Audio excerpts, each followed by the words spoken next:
السلام عليكم بنات الغزالات الفنات، نتمنى يا ربي نلقاكم هذا الفيديو تبارك بالصحه والعافيه. المهم بديت معكم هذا الفيديو من الزنقه.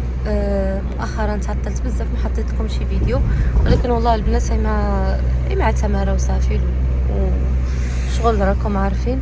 كل نهار كنقول اليوم غنزل فيديو ما كيكتبش. المهم دابا اليوم جبرتوني غنشارك معكم فيديو سبيسيال شويه.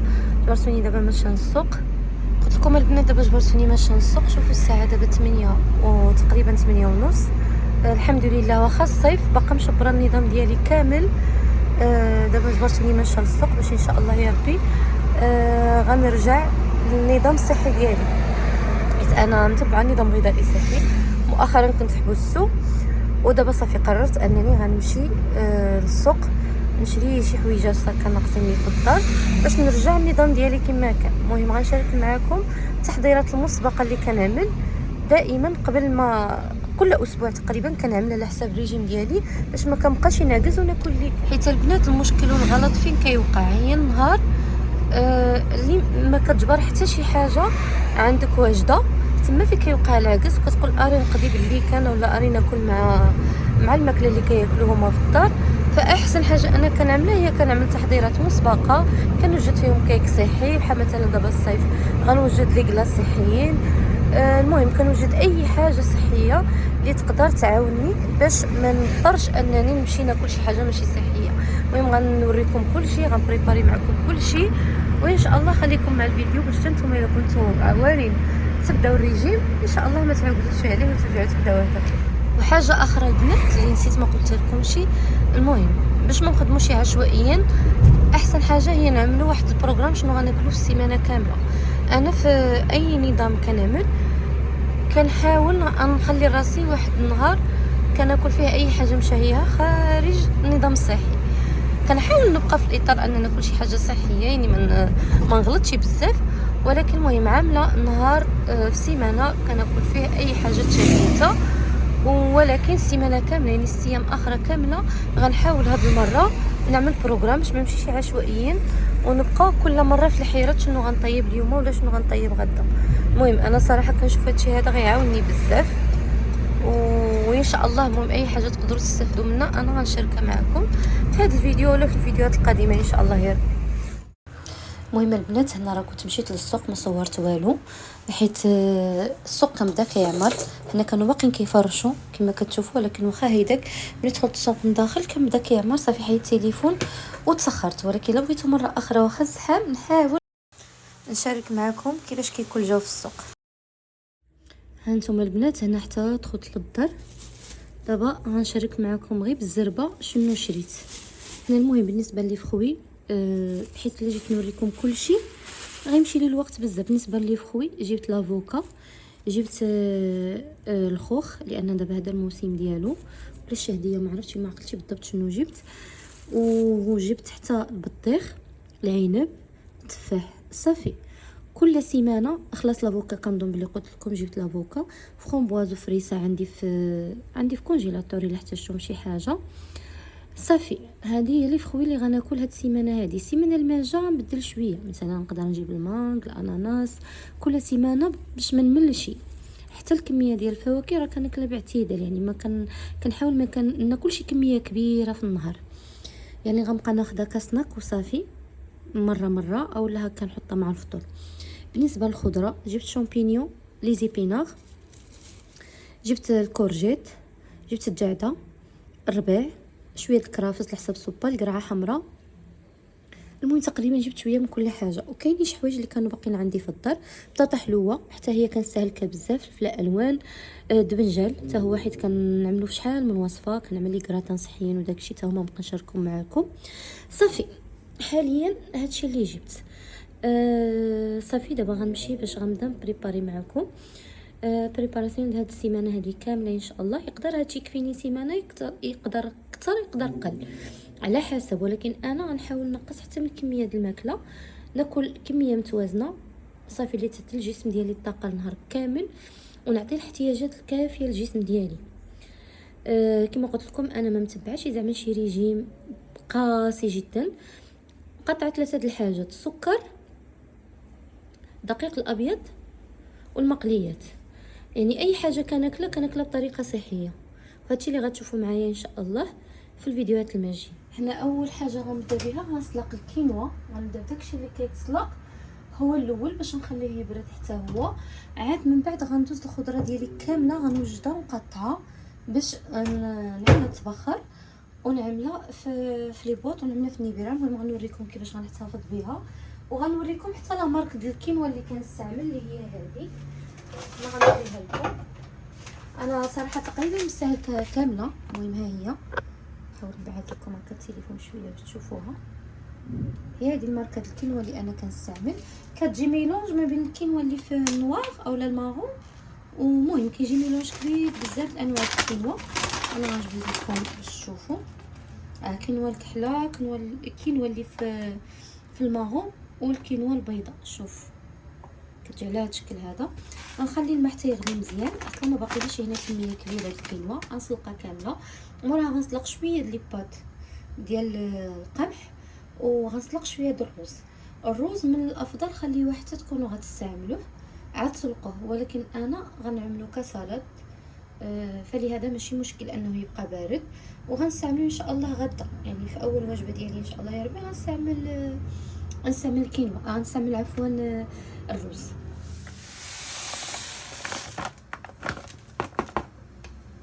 شوفوا بالنسبه لبنات الوقت الطياب ديما شوفوا لابواط اللي فيها الكينوا شحال تقريبا الوقت في هذا الطياب. بالنسبه لي انا هاد الماركه ما فيهاش شحال الوقت الطياب. غنخليها تقريبا 20 دقيقه ما غنفوتهاش صافي وغنرجع ان شاء الله يا ربي باش نشوفها غتكون طيبه. حيت انا ديما كنطيبها 20 دقيقه كتجي هي هذيك. ولكن ديما الا استعملتوا هذه المعلبه اللي كتجي زعما في لومبالاج حاولوا ديما تشوفوا الوقت الطياب اللي كاين فيها. دابا البنات غنشارك معكم هاد لا روسيت اللي كنعملها بالشيله.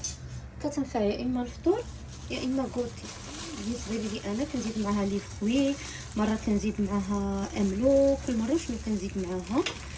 وبصراحه كتشبع. مهم الشيه مهمه بزاف للناس اللي باغيين ينقصوا في الوزن، حيت صراحه كتخليك تحس بالشبع وكتعطيك طاقه النهار كامل. انا غنوريك بزاف الطرق اللي كنستعمل انا بهم الشيه. ما كنستعملهاش فقط غير بحال هيدا، كنقدر نستعملها مع الماء الليمون نبقى نشربو النهار كامل. المهم عندها بزاف د الاستعمالات. دابا هنا انا غنزيد عليها الحليب. اي حليب كتستعملو. انا كنستعمل حليب دلوز فهو اللي غنزيدو عليها دابا، اولا حليب معقم اولا الحليب العادي. لا ما عندكش مشكل تشرب الحليب. المهم انا غنستعمل حاليا الحليب دلوز هو اللي غنستعمل معاه. هانتوما البنات انا هاد الماركه اول مره نستعملو. بسم الله. ما غنمشي بزاف تقريبا القياس باش نزيد معاهم لي فخوي اولا لي فخوي ساك ولا كما قلت لكم على حسب شنو كنتشهى كل نهار. المهم هنا صافي نحاول نزيد شويه هنا وغنجيب دابا المعلقه وغنخدمو مزيان.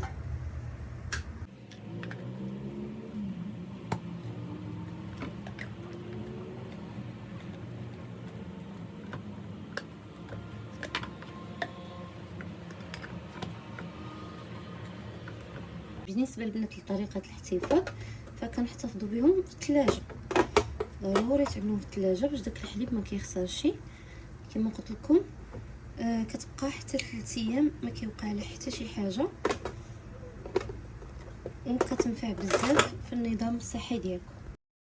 دابا البنات غندوزو للكيك الصحي، كيك بلا سكر وبدون دقيق ابيض.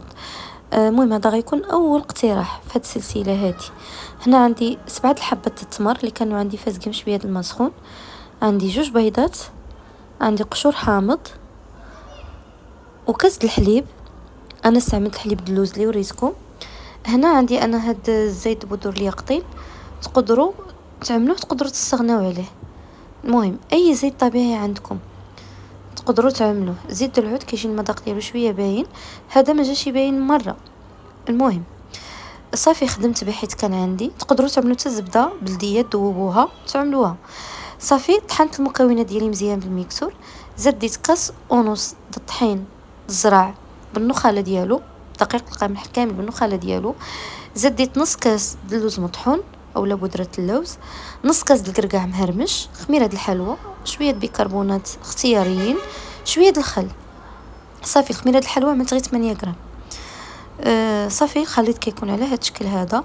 كنعملوا المول ديالي وغنقول لكم دابا الطريقه ديال الطياب. هانتوما البنات بالنسبه للكيك غندخلوا الفران على 180 درجه، النار غير من التحت حتى كنشوفوا طلع وتحمر، عاد كنشعلو يتحمر من الوجه وصافي كنخرجوا وغنقدموا لكم مع واحد صوص الشوكولا اللي حتى هي صحيه. صافي غندخلو يطيب وندوزو لحاجه اخرى. بالنسبه للصلصه اللي حتى هي صحيه، عندي 5 المعالق د الماء، 5 المعالق د الحليب، عندي 1 معلقه حليب بودره، معلقه شوفان اللي مطحون، ومعلقه الكاكاو المر. تقدروا تعملوا طحين ديال اللوز ولكن الشوفان حسن باش كتجي عاقده. صافي كنخلط هادشي هذا مزيان، كنعملها فوق النار حتى كتعقد. وشوفوا ما شاء الله كيفاش كتجي لذيذه بزاف. تقدروا تقدموها مع لي كريب ولا مع اي حاجه، كتجي لذيذه اقتصاديه والاهم انها صحيه. بالنسبه للتزيين انا زينت بشويه رقائق ديال الكركاع، عفوا اللي قطعته هكا مزيان غير بيدي وعملته في الوجه، وما شاء الله كتجي هشيشه كما كتشوفوا غير من التقطيعه، كتجي هشيشه الصراحه، كتجي لذيذه بزاف. هانتوما البنات هي الكيكه ديالي من بعد ما وجدت، ومره قطعتها باش نصور لكم لقطه على حساب الانستغرام. شوفوا لي ما شاء الله كيفاش كتجي فنه. المذاق ما نهضروش عليه حتى هو كيحمق. ضروري تجربوها وتدخلوها في النظام ديالكم حيت صراحه كتجي لذيذه بزاف. نعمل لكم معايا واحد شويه التبصيل غير باش تشوفوا. هذا مورسو حتى هو اللي قطعت. بالنسبه للشوكولا حتى هي صحيه الحمد لله، يعني ما عندكم مناش تخافوا. هنا البنات دوزت معكم للديتوكس. المهم انا الديتوكس اللي غنشارك معكم اليوم انا من اللي غيكفيني 3 ايام. المهم هنا اول حاجه عملت عندي هنا الخيار، انا كنعمل خيار القشره ديالو، عندي الليمون اللي حيدت له العظم، لي زيبينا وسكينجبير. صافي انا هادشي اللي غنعمل. هذاك سكينجبير طري ها هو، كنزيد معاه شي مره تفاح خضار. المهم كنعمل معاه شحال من حاجه، ولكن اليوم غنكتفي عيب هاد 5 د المكونات حتى هو باغا نبقى نبدل فيه. مره غنعمل البربوتشاتا ولا تشين كل مره. المهم اش من ديتوكس غنعمل. دابا هاد المره اخترت هذا. نتوما بنات بالنسبه للديتوكس طحنته مزيان كما كتشوفوا، انا كنصفيه. نتوما تقدروا تخليوها هيدا، ولكن صراحه من الافضل يتصفى مزيان. صافي هنا هاد الرديمات عندي ديما معقمين وواجدين. صافي فيهم غنعمل الديتوكس ديالي كما غتشوفوا حتى هو ماشي جديد. صافي غنعمر الرديمات ديالي ب3. هاد الديتوكس كما قلت لكم غيكفيني لمده 3 ايام. كيوقع له والو في الثلاجه، غير الضاين ديالكم خصهم يكونوا معقمين. شوفوا جاء قياس، حيت صافي انا مولفه كنعملو فعارفه القياس اللي غيقدني ل3 ايام. انا راه كنت ماشيه مزيانه البنات بزاف الريجيم ديالي، غير هو كان مور ما جا رمضان وكنت حبست الريجيم، وصراحه رجعت كناكل كلشي وندمت بزاف. هذا كان اكبر غلط عملته، هي انني حبست الريجيم ديالي. فصافي كما قلت لكم انا راه ما كنعملش شي ريجيم اللي قاسي اولا شي ريجيم اللي فيه حرمان كبير، فقط كنحاول التغذيه ديالي تكون متوازنه على قدر الامكان. ها انتم البنات بالنسبه للشيا حتى هي وجدت، عفوا الكينوا ها هي وجدت. خليتها حتى استقطرت مزيان من الماء، ضروري تخليوها تستقطر مزيان. صافي حتى الطياب راه طابت مزيان، خليتها بالحساب 20 دقيقه كما قلت لكم.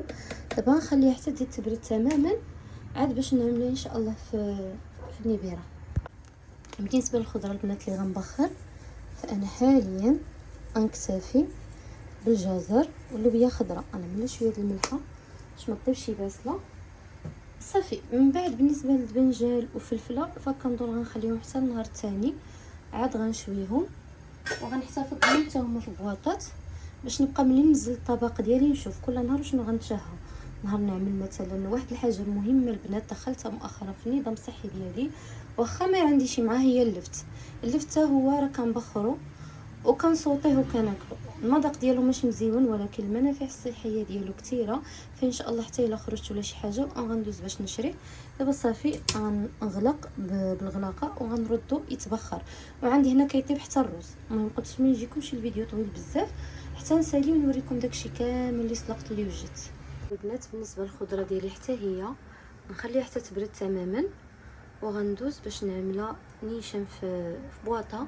المهم هاد الخضر بجوج غنخلطهم مع بعضهم حيت انا غنستعملهم مع بعضهم. صافي عندي دابا غير شويه ديال الباط كيتسلق حتى هو.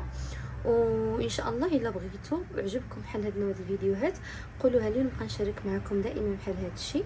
المهم دابا صافي باقي لي غير لي باط غيتسلق. غنحط كل حاجه بلاصتها في الثلاجه وانا غنضرب لكم موعد مع فيديو قادم باذن الله ووصفات جدادين علاش لا. المهم غير الا كان خصكم بحال هاد النوع ديال الفيديوهات خليوها لي في التعاليق وشكرا بزاف.